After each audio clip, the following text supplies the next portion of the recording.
Joining us tonight is our pollster from JMC Analytics and Polling, John Couvillon. John, welcome back to the show. Nice to be here. All right, so the big question, who gives Joe Biden the best chance to defeat Donald Trump in November? So the way I look at the VP pick is this. The first thing is whoever is picked cannot help the ticket, but could possibly hurt the ticket. So I see four possibles when you're talking about who Joe Biden is interested, given that he seems to have a preference for female running mate. There's, of course, Stacey Abrams and Kamala Harris, as you just mentioned.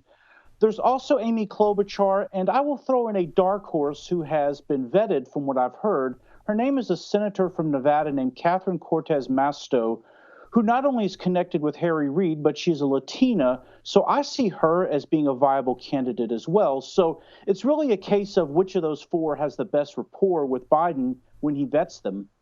So you're predicting a surprise running mate like we saw famously when Sarah Palin was picked to run with John McCain. It's possible, and interestingly, even though this name has not been formally submitted, another name I've been hearing bandied about, and this is purely from reading the Twitter, what's going on Twitter, is Congresswoman Val Demings from Orlando, who would bring a law and order credential to the ticket. So like I said, I'd be willing to suspect you have quite a few candidates at that tier, in addition to the four I just mentioned, who could be viable possibilities for the former vice president. So, John, what does it come down to really? Is it fundraising? Is it more of a personal decision? Traditionally, what it has been the old calculus of which states could that VP candidate carry that Joe Biden could not otherwise carry. I would also argue, too, that number two, could this candidate be viably thought of as someone who could step in if, of course, you had to have a vice president ascend to president? And number three, I would say, is there a personal rapport between this vice presidential hopeful and Joe Biden? So what about somebody like Elizabeth Warren then? Would she be too strong and might overshadow?